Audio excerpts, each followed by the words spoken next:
আজ দেখব সমাজ সেবা অধিদপ্তরের পদের নাম ইউনিয়ন সমাজকর্মী, তারিখ 21/10/2022, গণিতের উত্তরপত্র নির্ণয় part 1।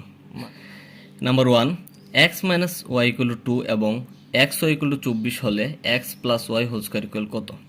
Option A 90, option B 22, option C 100, D 20। আচ্ছা, এখানে আমরা লক্ষ্য করি x - y = 2 এবং x y = 24 হলে x + y কত? আচ্ছা, এখানে কি দেখা যাচ্ছে, x × y = 24। এটা যদি আমরা করি শর্টকাট, মানে 1 × 24, আবার 2 × 12, 3 × 8, আবার 4 × 6। এই চারটা ধারা গুণ করলে আমার কি হয়? 24 পাই। এখন বললো x - y = 2। আচ্ছা, এটা বিয়োগ করলে হয় 23, এটা বিয়োগ করলে হয় 10, এটা বিয়োগ করলে 5, এইটা বিয়োগ করলে হয় 2। এর মানে আমার এখানে x এর মান হবে 6 এবং y এর মান হবে 4 = 2, মানে x = 6, y = 4। আচ্ছা, এখন বললো x + y হোল স্কয়ার মানে কত? 6 + 4 হোল স্কয়ার। 6 প্লাস মানে 10 হোল স্কয়ার মানে কি? 100। তো এখানে অপশান সি সঠিক। নাম্বার 2, কোনটি অপকৃত ভগ্নাংশ? এ 5/6, বি 2/1, সি 3/2, ডি 12/11। এটা একদম সহজ, আমরা জানি অপকৃত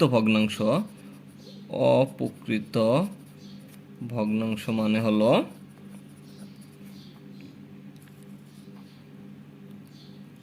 হর হবে ছোট, মানে হরটা হবে ছোট, আবার লব হবে বড়, এটাই অপকৃত ভগ্নাংশ। তাই আমরা দেখতে পাচ্ছি এখানে অপশানে অনুযায়ী হর ছোট হলো এ অপশানে 5 আর উপরে লব বড় 6। এর মানে এই তিনটা বাদ, এখানে উত্তর হবে এ।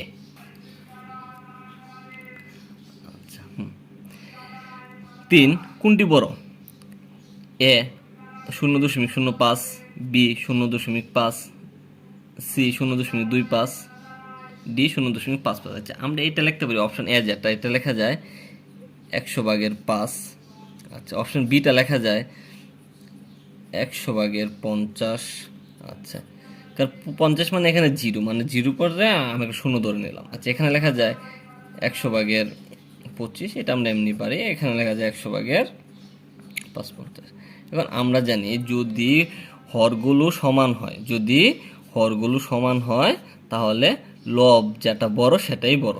এর মানে কি, এখানে 5 50 25 20 55। এখানে মানে কি, যেহেতু হরগুলো সমান, লব 550, সো এখানে 16। তাই অপশন ডি সঠিক। নাম্বার 4, বৃত্তের দৈর্ঘ্যকে কি বলে? এ যা, বি ব্যাস, সি পরিধি, ডি বৃত্তচাপ। আচ্ছা, এটা একটা বৃত্ত, এটা কি একটা বৃত্ত, এটার যে যোগফলটা, দৈর্ঘ্যটা, শব্দ দৈর্ঘ্য মানে এটা যোগফল, এটাকে বলা হলো পরিধি। এটা কি বলে? পরিধি। ওইটা নির্ণয় করা, বৃত্তটার দৈর্ঘ্যটা নির্ণয় করতে কি লাগবে? পরিধি। এর মানে অপশান সি সঠিক। নাম্বার 5, কোনটি বর্গ সংখ্যা নয়? Option A 1, B 4, C 5, D 9। বর্গ সংখ্যা নয় মানে কি, কোনো একটা সংখ্যাকে বর্গ করলে ওই সংখ্যা হবে না। মানে এখানে আমি দেখতে পাচ্ছি 1 মানে 1 স্কোয়ার ইকুয়াল 1, 2 স্কোয়ার ইকুয়াল 4, আর এখানে 3 স্কোয়ার ইকুয়াল 9। মানে আমি শুধু 5কে কোনো সংখ্যা বর্গ করলে এটা কি হবে? দশমিক হয়ে যাবে। এটা নির্ণয় আরেকটা সূত্র হলো রুট 1 মানে 1, √4 মানে 2, √9 মানে 3, কিন্তু √5 দিলে এটা একটি অমূলদ সংখ্যা। এটা একটা কি অমূলদ সংখ্যা, তাই এখানে 5 হবে আনসার, অপশন সি সঠিক। নাম্বার 6, 3টি 5 টাকায় কিনে 5টি 9 টাকায় বিক্রি করলে শতকরা কত লাভ হবে? Option A 7%, B 9%, C 8%, D 6%। আচ্ছা, 3টি 5 টাকায় কিনলাম মানে কি, 3টে আমি 5 টাকায় যদি কিনি,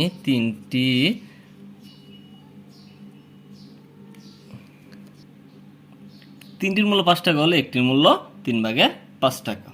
আবার আবার 5টির মূল্য 9 টাকা হলে একটির মূল্য 5/9 টাকা।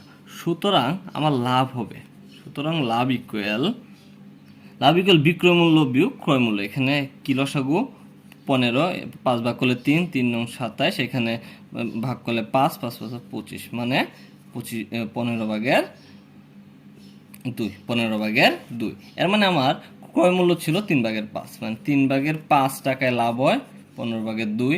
সুতরাং 1 টাকায় লাভ হয় 15/2 গুণ এটা উল্টে যাবে 5 3, সুতরাং 100 টাকায় লাভ হয় গুণ এখানে 100। এটা কাটলে কি হয়, এটা 5, এটা দিয়ে এটা কাটলে 20, আবার এটা দিয়ে এটা কাটলে 4, মানে 4, এখানে আছে 2, মানে 8, মানে উত্তর হলো 8%। এটার উত্তর হবে 8%, অপশন সি সঠিক।